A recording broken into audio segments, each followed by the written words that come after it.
Your favorite rapper, 6ix9INE, flopped big time. Ooh. Daniel. Big flip. Snitch 9, sorry. Snitch 9. Dookie. Yeah, I saw a video of him like scrolling through Apple Music and Spotify, and he couldn't find his album, the new album, Showcase or whatever. Supposed to be in a good mood, but I'm in a bad mood. Album just dropped yesterday. I'm looking at all these DSPs. DSPs is Apple Music, Spotify. Yo, they completely shutting us out like if we didn't drop an album. This is on every phone, and I thought I'm bugging, right? This is the main page. And shout out to these artists. This don't really got nothing to do with y'all. This is the platform. This is new music. Let me see it on your phone. It's the same. I am. So they act like, go to new music. What is this, Spotify? This Apple? Apple Music. This Spotify? Yeah. We not on there? We not on any of it. So they acting like we didn't drop not a single album. thing. Zero. All I'm saying is y'all already took radio away from us. If y'all gonna cheat us, just give us a fair fight. And he thinks he's being blackballed. He was projected to do 150, and I think he ended up doing like, what, 56? Did he? I think he just did like 50. Was it 50? It was something like that. I know Big Sean was like 110. I thought the projections got as low as 30. Well, no, the initial projection was like 150, and then they came in and they adjusted it like 35 to 45. Okay.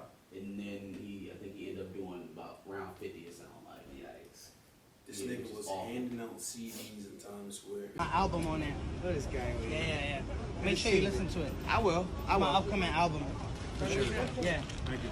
It's my album, TattleTales. Very good. Yeah. I hear the bird. No?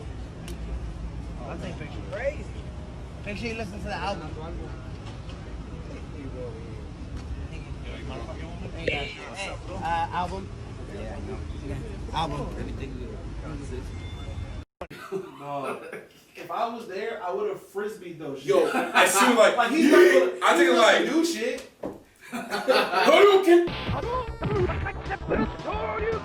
What the hell is he gonna do? And look him in the face. Let me get another one. And keep this coach until he's out of him. Like, get the fuck out my face, man. It just goes to show all that hooting and hollering niggas was doing, all of that shit. Like, even all the shit that niggas is paying attention to now when you get on the internet. Like, yeah, I will click my Instagram live feed and watch you for 5 minutes to see you do some dumb shit. Am I going to spend some money on you? No.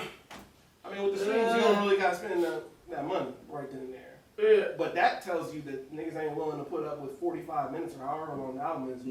Yeah. And then you can't, the whole thing of like combining your sales with the merch, Billboard took that out. Mm-hmm. So no more, I'm gonna combine the t-shirts and shit like that and count it as an album sale. No, nigga, nah. Which is good. They should have stopped doing that a long ass time ago. Nah, pimp. Straight up, what is the product doing? Shout out to Sean in the middle of this too for having the #1 album last week. Y'all niggas caught some smoke. I ain't catch no smoke. Caught some smoke. I want to call smoke Trying from to down one person. Detroit too. From one person. But I still haven't listened to it for a second time though. see. I mean, I'm not That's against why it. you I just fuck haven't. Anyway. Forgettable. That's what it is to me. You know what is funny though is like, how does he maintain his lifestyle now that clearly the expectations have adjusted? He gonna go down to 2 security. Yeah, I was like, ain't no more money for 10 security niggas for you to run around town doing whatever the That's fuck gonna you be want. 2 fat Mexican niggas. Not even the Samoans are gonna pull up. His cousins. His uncle's His uncle's gonna be there. Hector and them, no racist shit, but every nigga's name. Let's keep it a bean. And all them trips to Chicago, all them private flights to Cali, gonna stop. Bro, blood is in the water, bro. You done did all this ignorant shit with an army of security around you. And now that money gonna start getting tight here in a minute, boys. So I would disappear again. Niggas gonna throw a brick at him. Keep fucking product sucks. It's awful. No prospect. Style is shump. And then, so, you know what's interesting? I've seen a couple places where people were talking about his camp was reaching out. Yeah. Right? Oh yeah, to do interviews. To do interviews Joe to like try to expose Kid. people. Gilly the Kid, he reached out to Joe Budden. Joe Budden, the lawyer dude. I don't know if you ever see him on IG. He like goes through all the rapper cases. Like he talked about what was going on with Melly. He talked about what was going on. Bobby, yeah. Tekashi. He like does like little Instagram cuts and gives legal updates. I guess he's a lawyer. But 6ix9ine, his camp reached out to him too. 2 days ago, I sat down with Tekashi 6ix9ine. He wanted to do his first in-person interview since his turn from hardcore gangster rapper turned legendary snitch. He wanted to change the story around his music. See, his music, it sounds the same, but it's not hitting quite the same. The numbers show that. And that's because people these days need more than just music. They need a story. He kept telling me that he had new facts to reveal, that when people heard the whole story, they would understand why he did what he did. I spent more than 3 hours with the man. I repeatedly tried to learn what these new facts that he wanted to reveal were. What is it that was going to change his story, make me like the music again? Ultimately, it became clear to me I didn't want to be associated with this interview. It sounded to me like there was no new information. There was no new story to tell. If there was new information, it would have come out by now. For me, this was a snitch trying to have his cake and eat it too. He was trying to spin the narrative instead of just accepting the truth. I didn't have the access to the uncut footage. I refused to be a part of something where I did not have the editorial control.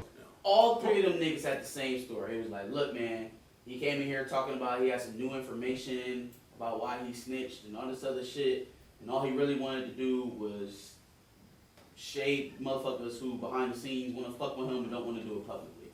And he wants to have wants to have me, to co-sign it, essentially. And all three of them niggas told him to kick fucking rocks. As they should. All three camps told him to go eat shit. So I gained a little bit of respect for Gilly the Kid now. I ain't even snitch. Same, because I lost respect for that nigga. He a clown. Yeah, He a clown ass. I mean, regardless of the bullshit, I think he real enough to not attach himself to that. Yeah. You know what I mean? That level of fuckery. You know, Joe was our race. I think he was. Yeah, I'm surprised they even reach out to Joe, to be honest with you. Like that. I would have went on Rogan or some shit like that.